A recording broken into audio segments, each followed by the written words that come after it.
Demi geotermal, Kementerian Kehutanan atau Kemenhut rayu UNESCO lepas sebagian hutan warisan dunia di Sumatera. Ini berita menarik banget, karena pernah nggak sih lu penasaran? Kenapa proyek geotermal ini sangat amat diinginkan sama pemerintah, tapi sering banget ditolak sama aktivis lingkungan?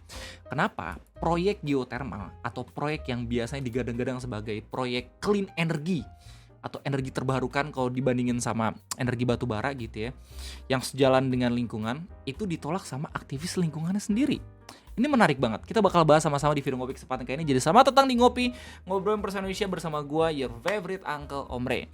Untuk membahas ini, gue udah baca beberapa artikel gitu ya, nggak cuma dari artikel Kontan News doang, tapi juga artikel dari Tempo dengan judul Kemenhut beberkan potensi panas bumi dari ekonomi kawasan konservasi. Ini sumpah ya, bahkan pemerintah tuh sampai into banget pengen coba buat banding sama organisasi internasional yang udah menetapkan salah satu kawasan di negara kita sebagai warisan dunia gitu ya, untuk dimanfaatkan sebagai ya geotermal gitu ya, atau proyek panas bumi yang biasanya itu digunakan sebagai pembangkit listrik.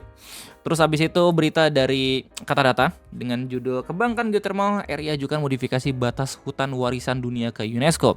Ini di daerah Sumatera, oke, khususnya di Lampung. Nanti kita bakal baca bareng-bareng beritanya. Terus berita dari bisnis.com dengan judul Demi Geotermal, Kemenhut ajukan modifikasi batas hutan warisan dunia Sumatera ke UNESCO. Ini hampir mirip dengan berita sebelumnya. Terus berita dari Antara Bengkulu dengan judul Aktivis Lingkungan Desak Evaluasi Pengeboran Geotermal Lebong. Nah, ini yang mungkin bisa menjawab pertanyaan lu semua, kenapa beberapa aktivis lingkungan memutuskan untuk menolak proyek geotermal? Karena secara dampak gitu ya, udah pernah terjadi sebelumnya. Kemudian berita dari Floresa ya, .co dengan judul Bukan Ramah Tapi Ancaman Keselamatan Lingkungan Walhi. NTT soroti promosi geotermal di Flores yang diklaim ramah lingkungan. Terus habis itu berita dari Kompas.id yang ini premium gitu ya, silahkan baca sendiri kalau misalkan kalian semua berlangganan. Evaluasi dampak pengembangan panas bumi. Dan yang terakhir, gue bakal kasih referensi satu video ke lu semua tentang dampak dari geotermal dengan judul Hidup Bersama Panas Bumi, Dampak Geotermal di Jawa, Sumatera, dan Flores. Videonya buatan dari Indonesia Baru, di mana kolom komentarnya menarik banget.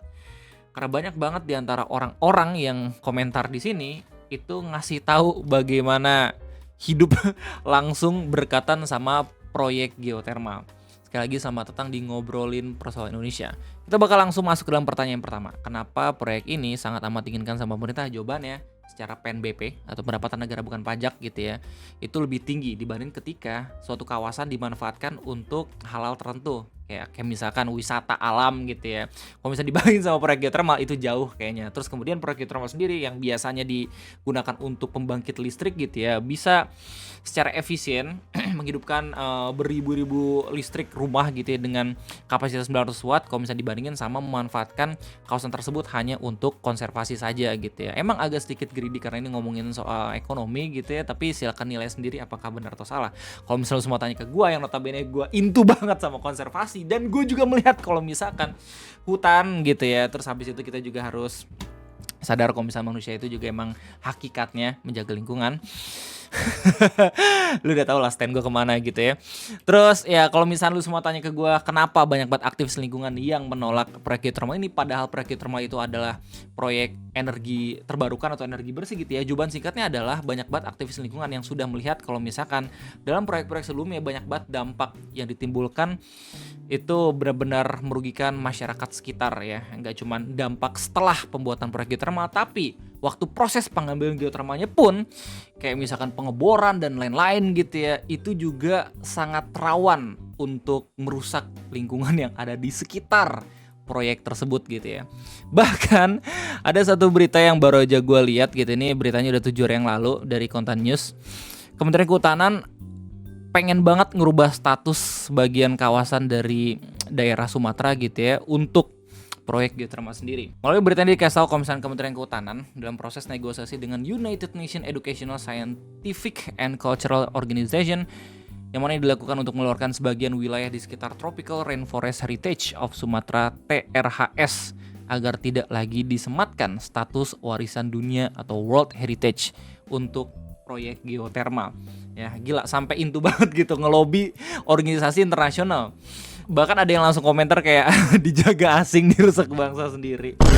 Sebenarnya gitu ya, gue yakin ada beberapa aktivis lingkungan yang melihat proyek geothermal ini sebagai harapan juga gitu, biar seenggaknya kita bisa lepas dari batu bara yang lebih merusak gitu kan secara aktivitas pembakaran gitu.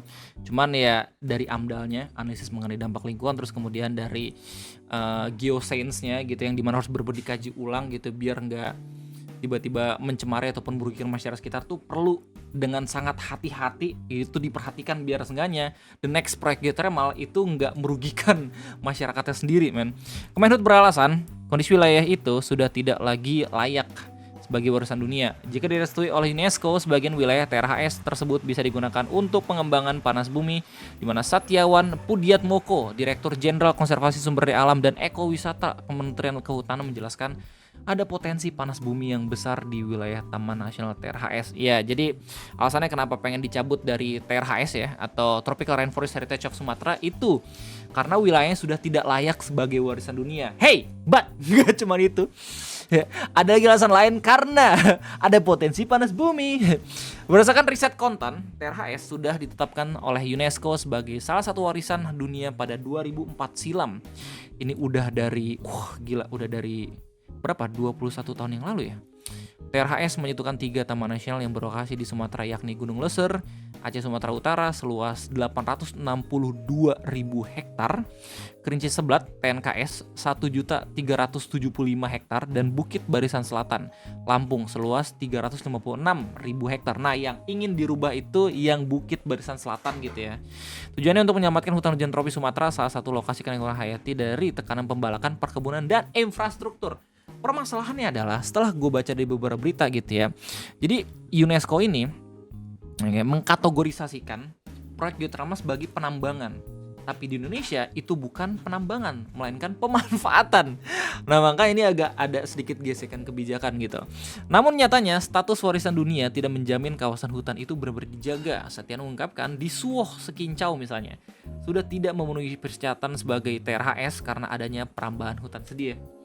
Maksudnya ini kan seharusnya emang dilindungi sama kementerian yang emang pengen ngerubah status konservasi ini, tapi entah kenapa mereka kayak pasrah bilang kayak udahlah, udah rusak, udah dirambah juga hutannya, jadi lebih baik langsung diganti aja sama proyek geothermal. Kementerian Kehutanan baru mengajukan boundary modification, yakni modifikasi batas TRHS yang ada di Suoh Sekincau untuk dikeluarkan. Hanya sebagian kecil dan kebetulan ada potensi panas bumi. Nanti ada kebetulannya coy, ada kebetulan potensi panas bumi. Nanti dicari gantinya agar luas wilayah TRHS tidak berkurang. Ini menarik banget karena di paragraf sebelumnya kita tahu kalau misalkan katanya kawasan dari TRHS atau Tropical Rainforest Heritage of Sumatra itu udah dirambah. Kalau misalnya pada akhirnya ini diambil terus habis itu diganti sama kawasan yang lain, kawasan yang mana? Karena mungkin aja udah dirambah juga gitu loh. Tapi kita bakal lihat nanti bagaimana hasil lobby dari Kementerian Kehutanan juga UNESCO gitu ya, dan apakah proyek geothermal ini bakal berjalan atau kagak. Cuma yang jelas dari beritanya Tempo ya, dengan judul Kemenhub beberkan potensi panas bumi dari ekonomi kawasan konservasi, yang mana sama juga ngomongin soal kawasan di daerah Sumatera gitu ya. Dikasih tahu kalau misalkan perwakilan dari Kementerian Kehutanan yaitu Pak Dian juga membeberkan dana pendukung pengelolaan kawasan ini dialokasikan oleh pemegang izin untuk mendukung kegiatan konservasi lahan sebesar 2,8 miliar per tahun. Sementara bonus produksi untuk masyarakat sekitar yang disetor pemegang izin ke kas Pemda kurang lebih sebesar 49 miliar per tahun ya. Jadi ini untuk Pemda dulu, baru ke masyarakat sekitar ya. Bukan langsung dikasih uangnya ke RT RW gitu, beda harusnya. PNBP atau Penerimaan Negara Bukan Pajak sektor SDM kurang lebih 1,6 triliun disetor oleh pemegang izin ke kas negara dengan pencatatan sebagai pendapatan negara sektor SDM. Jadi dari sini lu harusnya paham kalau misalkan alam di negara kita itu mahal banget sampai akhirnya bisa nyetor 1,6 triliun oleh pemegang izin pemanfaatan proyek geothermal.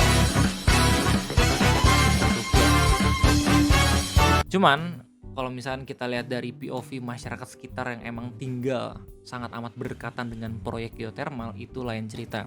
Ya, dan ini udah sering banget di cover sama aktivis lingkungan yang turun langsung melihat bagaimana kondisi dari masyarakatnya. Oke, mungkin ini sangat amat bermanfaat bagi negara kita karena kasnya gede. Oke, ini sangat amat bermanfaat bagi kita semua gitu yang tidak langsung tinggal di sana. Tapi untuk masyarakat yang tinggal berdekatan dengan proyek geothermal ini, itu sebagian lain cerita ya. Dimana lu bisa lihat sendiri dari beberapa berita-berita ini gitu ya. Aktivis lingkungan desak evaluasi pengeboran geotermal Lebong dan katanya ini juga udah ada korban. Ya ini tahun 2018. Terus habis itu berita dari Floresa ya, bukan Rama tapi ancaman keselamatan lingkungan, Walhi NTT soroti promosi geotermal di Flores. Ya, di Flores sangat amat digaungkan kalau misalkan sebagai pulau geotermal. Terus kemudian lu juga bisa lihat secara visual ya, langsung dari videonya Indonesia Baru. Udah kayak apa ya? Kayak oralit lah mas. Ya. Yeah. Kasus air ini juga dikaitkan dengan rusaknya tanaman kentang, terutama yang lokasinya searah dengan tiupan angin dari pembangkit geotermal. Anu Pak, yang katanya kena, faktor tanahnya entah kenapa saya nggak tahu. Ya, jadi fullnya lu bisa lihat sendiri dari link yang ada di deskripsi. Lu bahkan bisa ngelihat cerita dari orang-orang langsung gitu di kolom komentar tentang proyek geotermal yang emang berdekatan dengan rumahnya. Ya kayak misalkan ini Wadul Sek, saya warga Dieng juga merasakan gimana rasanya dikelilingi sumur well pad sampai 5 sumur aktif dengan jarak 1-2 km dari permukaan. Selain masalah yang disebutkan di atas, polusi, suara, dan bau belerang yang muncul di salah satu mata air setelah kebocoran salah satu well di sekitaran semakin membuat resah para warga. Ya bahkan ada yang udah langsung ngasih tahu untuk benar-benar teliti gitu ya kepada pemerintah, kayak misalkan Mugi Raharjo. Seharusnya pemerintah bersamaan perusahaan melakukan pemeriksaan kadar polutan air yang sistematis dan juga berkala gitu ya harusnya. Memetakan titik-titik polutan jika udah terkontaminasi H2S, sebaiknya membuat sungkup dom pada kawah penghasil H2S dan masih banyak lagi. Bahkan kalau misalnya lu coba buat tanya ke GPT apa aja yang ngebuat aktivis lingkungan itu menolak geotermal, udah bisa dijabarin. Ya kayak misalkan kerusakan lingkungan dan lanskap ya. Kayak proyek pengeboran dan infrastruktur PLTP yang tenaga panas bumi bisa mempengaruhi alam, membuka lahan, mengganggu vegetasi, merusak habitat, memicu erosi atau longsor, pencemaran air dan udara, dampak sosial dan ekonomi terhadap masyarakat lokal gitu, kayak misalnya pertanian, perkebunan yang udah kita lihat lewat video yang tadi gitu ya. Sumber air bisa terganggu, gangguan dari kebisingan, persepsi bahwa proyek tidak memberi manfaat dan masih banyak lagi. Resiko investasi teknis dan masalah regulasi transparan keadilan serta dampak jangka panjang dan mitigasi yang tidak dijamin. Jadi itu proyek geotermal yang bisa gue jelaskan kepada lu semua. Ya, dan juga berita terbaru mengenai Kementerian Kehutanan kita yang rayu UNESCO lepas sebagian hutan warisan dunia di Sumatera.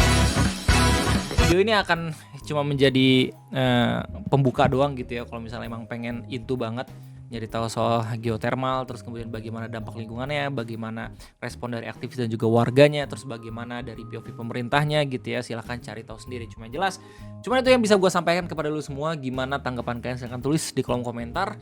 Itu aja, sekian dari gue. Jangan lupa buat likes, jangan lupa gue minta hype-nya gitu ya. Thank you banget sekali lagi yang udah selalu support juga mendengarkan yapping gue selama beberapa menit. Gue undur diri, sampai jumpa, bye bye.